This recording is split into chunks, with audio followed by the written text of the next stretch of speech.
2월 16일 챔피언스 리그 및 해외 축구 분석해보겠습니다.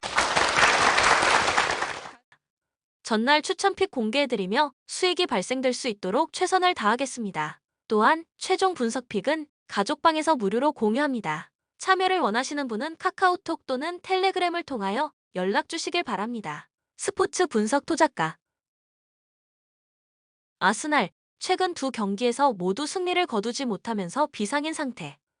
한 경기를 맨시티보다 덜 치르기는 했지만 승점이 3점 차이라 이 경기를 패하게 된다면 승점이 동률이 되는 상황입니다. 팀은 반드시 우승한다는 각오로 경기에 임하고 있으나 맨시티를 상대로는 꼭 약한 모습을 보여주었다는 점이 아쉬운 상태.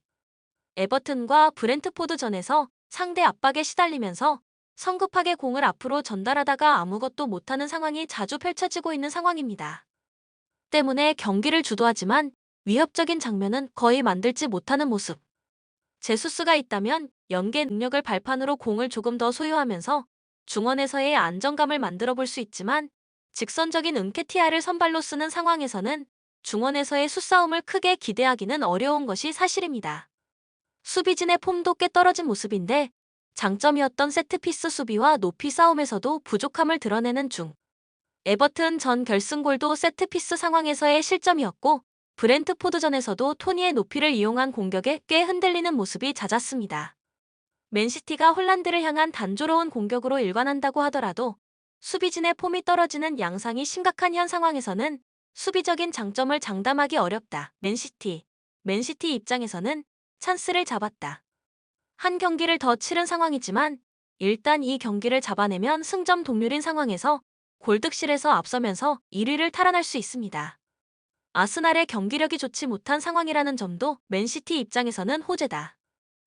지난 경기에서는 리코 루이스를 왼쪽 풀백에서 제외하고 라포르테를 왼쪽으로 옮기는 모습. 리코 루이스가 중원에 힘을 더해줄 수 있는 자원이기는 하지만 칸셀로만큼의 시야와 전개를 장담하기 어려운 자원이라 그릴리시와 동선이 겹치는 문제를 가지고 있었기 때문에 변화를 준 것으로 보입니다. 다행히 그릴리시는 PK를 얻어내는 활약을 하는 등 새로운 조합에는 적응을 꾀하는 모습을 보여주기는 했습니다. 다만 홀란드의 영입으로 인해 패스의 줄기가 모두 홀란드에게 향한다는 단점은 있고 이 때문에 수비를 해야 할 대상이 명확해졌다는 점은 문제. 윙어들의 역할도 지난 시즌에 비해 제한되어 있다는 점도 맨시티 입장에서는 좋은 상황은 아닙니다. 펩 감독이 데브 라이너의 출전 시간을 조절하는 등 선수 기용 면에서도 의문스러운 선택을 자주 하고 있다는 점도 문제. 코멘트 맨시티의 승리를 점쳐보겠습니다. 최근 아스날의 경기력이 떨어진 것이 크고 특히 상대의 압박 때문에 중원에서 공이 잘 돌지 않는 모습을 보여주는 모습입니다. 펩의 명장병과 이해하기 어려운 선수 기용 등 변수가 없는 상황은 아니지만 아스날을 상대로 상당히 강했던 데다 아스날 수비진의 폼이 점점 떨어지고 있는 상황은 분명한 상태. 추천 배팅 맨체스터 시티 승 2.5 오버. 브리에 레버쿠젠과 아틀레티코 포르투가 있던 조에서 당당히 2위로 살아남으면서 16강 진출에 성공했습니다. 16강 상대도 나름대로 할만한 상대인 벤피카를 만나게 되는 상태라 어느 정도 8강에 대한 욕심도 부려볼 수 있을 듯합니다. 다만 공격진에서 올센과 주특을 나가 모두 이탈하면서 최근 두 경기에서는 한 골에 그치는 등 공격력이 상당히 떨어진 듯한 모습을 보여주고 있는 것이 흠이다. 챔스에서도 4-3-3으로 나오는 경우 주특을 나가 원톱, 올센이 우측에 나서는 특성을 가지고 있기 때문에 현재 공격진의 구성이 상당히 난관이라고 할 수 있을 것. 때문에 현재 상황에서는 300을 구성하고 한 골 차 싸움으로 몰고 갈 가능성도 배제하기 어려운 상태입니다. 챔스에서도 지켜야 하는 상황에서는 300을 가동하면서 후방에 조금 더 신경을 쓰는 모습을 보인 상태. 물론 해당 전술은 원정에서 가동되는 경우가 많았음을 감안하기는 해야 하지만 공격진의 누수가 상당히 큰 상황이라면 고려해봄직한 전술이 될 것으로 보이는 상태입니다. 다만 이 경우 홈이지만 경기 주도권을 잡기에는 어려울 가능성이 높다는 것을 생각해야 할 것. 벤피카, 유벤투스와 파리 생제르맹을 밀어버리고 조 1위를 차지한 전략. 파리 생제르맹과의 두 번의 맞대결에서도 모두 1-1 무승부를 거두는 등 만만치 않은 전력임을 과시한 바 있었다. 벤피카의 주 플랜은 4-2-3-1. 강팀들과의 경기에서도 300 등 수비적인 포메이션을 가동하는 것이 아니라 4-2-3-1을 고수하면서 자기들만의 축구를 꾸준히 유지하는 스타일을 가지고 있습니다. 다만 겨울 이적 시장에서 이적해버린 엔소의 공백은 꽤 심할 수 있는 상태. 루이스가 수비형 미드필더 치고는 패스 전개력이 뛰어난 타입이기는 하지만 후방 플레이메이커 성향을 가지고 있다고 보기는 어렵다. 일단 아우르스네스가 3선을 구축하는 것을 상정해 볼 수 있습니다. 패스 배급력이 훌륭한 미드필더라는 평가고 수비적으로 실수가 적은 루이스가 수비적으로 기여하고 아우르스네스가 수비라인 앞선에서 공을 받은 이후에 롱패스를 통해 공을 전진시키는 플랜을 상정해 볼 수 있습니다. 이미 유로파 컨퍼런스 리그에서의 활약으로 유럽 대항전에서의 경험도 충분한 편이고 파리 생제르맹과의 경기에서도 이미 루이스와 호흡을 맞춰본 적이 있었다. 코멘트 벤피카가 승리할 것을 예상하겠습니다. 엔소의 공백이 아쉽지만 아우르스네스와 루이스로 3선을 구축한 경기에서도 파리 생제르맹을 상대로 무승부를 거두는 등 대체자로 생각할 만한 자원은 있는 상태. 브리에의 공격 손실이 상당히 큰 상황이고 홈이지만 수비적으로 나설 가능성이 상당히 높아진 상황이라는 점도 클럽 브리에에게는 좋지 못한 소식일 것입니다. 추천 배팅 벤피카 승 2.5 언더. 도르트문트. 현재 리그 5연승을 거두는 훌륭한 흐름. 겨울 이적 시장에서 첼시가 전력 보강을 상당히 한 상황이지만 경기력이 아주 뛰어난 수준은 아니라 충분히 해볼 만한 경기가 될 수 있다는 평가다. 최근에는 휘슬이 울리자마자 공세적으로 나서면서 상대의 라인을 누르려는 시도를 자주 하는 중. 미리 골을 먼저 넣어놓고 후반에는 안정적으로 경기를 풀어가는 유형인데 지난 경기에서는 잠그기 모드를 실행하지 않고 90분 내내 공격적으로 경기를 하는 모습을 보여주었습니다.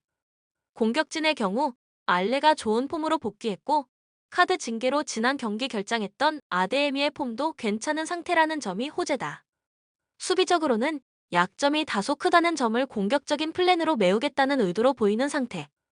다만 첼시의 현재 공격력을 감안한다면 수비적으로도 큰 문제는 드러내지 않을 수 있습니다.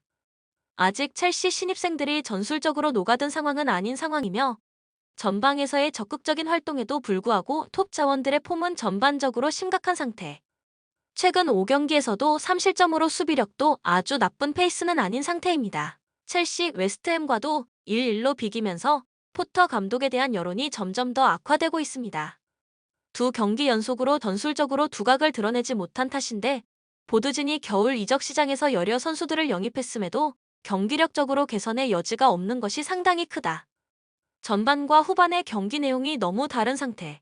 지난 경기에서는 후반에 유효 슈팅을 하나도 기록하지 못하는 모습이었는데 펠릭스가 견제당하자 측면에서의 크로스에 극도로 의존하는 모습이 보여지고 말았습니다.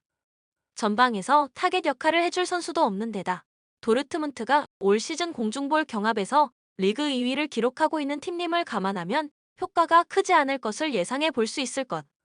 바디아실이 챔스 명단에 등록되어 있지 않아 이번 경기에서는 출전할 수 없습니다. 그동안 플랜 B가 부실한 상황에서도 바디아실 실바의 수비 라인은 믿을만 했는데 바디아실이 명단 제한으로 인해 등록되지 못하면서 수비적으로 흔들릴 각오를 해야 할지도 모릅니다. 특히 도르트문트가 최근에는 휘슬이 울리자마자 라인을 끌어올리고 돌격하는 양상을 자주 보여주고 있어 기세마저도 차이가 꽤 큰 상태입니다. 코멘트 도르트문트의 승리를 점친다. 최근 라인을 끌어올리고 공격적으로 나서면서 기세를 잡고 있는 상태. 첼시는 신입생들의 적응이 더딘 데다 바디아실의 명단 제외도 상당히 뼈아픈 상태입니다. 장점이었던 수비도 장담하기 어려운 상황으로 볼 수 있는 상태.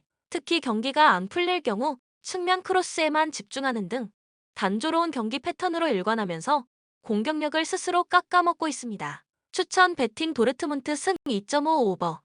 레알 마드리드 클럽 월드컵에서 우승을 차지했습니다. 리그에서의 연달은 부진으로 인해 좋지 못한 분위기였는데 비니시우스와 발베르데의 활약은 상당히 반가웠던 요소. 부상 복귀전을 치렀던 벤제마도 한 골 1도움으로 복귀전을 성공적으로 치렀다. 수비적으로는 아쉬움이 많기는 했습니다. 다만 엘체가 레알 마드리드를 상대로 맞불 양상을 보여줄 가능성은 적기에 상대에게 많은 찬스를 주지 않는 방식으로 대응할 수 있을 듯합니다. 74분에 모드리치와 크로스를 빼주면서 4강전에서 체력을 꽤 썼던 주전들의 로테이션도 어느 정도는 고려하는 모습이기는 했습니다. 물론 이번 경기에서는 비니시우스가 카드 징계로 인해 나오지 못한다는 점이 상당히 아쉬울 것. 엘체가 라인을 완벽하게 뒤로 미는 양상을 보일 것이 유력한 상황이라 온더볼에 능한 자원이 급한 상태였기 때문에 상당히 아쉬운 결장이라고 할 수 있을 것. 아센시오는 킥 이외에는 신체적인 능력이 많이 죽어버린 상황. 일단 엘체와의 리그 첫 맞대결에서 중앙 지향적인 움직임으로 많은 기회들을 만들어냈던 호드리구의 활약을 기대하는 편이 나을 것입니다. 엘체 비아레알을 잡아내면서 리그 첫 승을 드디어 기록했습니다. 점유율을 내주었지만 역습으로 상당히 많은 찬스를 잡는 모습이었으며 밀라가 해트트릭을 기록하면서 승리의 1등 공신 역할을 해주었습니다. 레알 마드리드를 상대로도 지난 경기와 비슷한 양상을 보여줄 가능성이 높다. 다만 밀라가 부상으로 인해 출전이 불투명한 상황이라 지난 경기에서 보여준 역습의 날카로움을 보여줄 수 있을지는 의문이라고 볼 수 있는 상태. 물론 레알 마드리드가 클럽 월드컵에서 수비가 상당히 불안했었고 체력적인 부담이 크다는 점은 변수라고 할 수 있지만 올 시즌 엘체도 공격진들의 효율이 아주 잘 받쳐주는 양상을 보여주지는 못하고 있습니다. 박스 안에서 사고가 계속 나오고 있다는 점은 문제. 지난 경기에서 비아레알 선수들이 유효 슈팅 2개에 그치는 난조에 시달리기는 했지만 박스 안에서 9개의 슈팅을 기록하는 등 경기 분위기를 잡고 기회를 잡는 것을 통제하지는 못하는 모습이 역력했습니다. 비니시우스의 결장은 있지만 엘체와의 리그 첫 경기에서 좋은 활약을 했던 호드리구와 부상에서 돌아오고 한 골 1도움으로 폼을 끌어올리고 있는 벤제마의 존재는 상당히 부담스러울 것으로 보입니다. 코멘트 레알 마드리드의 승리가 유력합니다. 엘체가 레알 마드리드를 상대로 원정에서 맞불 양상을 놓을 가능성은 높지 않고 지난 경기에서 공격진들의 활약상이 꽤 좋았다는 점에 주목하는 편이 나을 것. 비니시우스의 결장은 다소 뼈아프기는 하지만 호드리구와 벤제마가 지난 엘체전에서 보여준 호흡에는 기대를 걸어볼 만합니다. 추천 배팅 레알 마드리드 승 2.5 오버. 본 영상은 참고용 기초자료 영상입니다. 좀 더 정확한 분석픽은 가족방 또는 정보방에서 무료로 공유해드립니다. 많은 참여 바랍니다. 스포츠 분석 토작가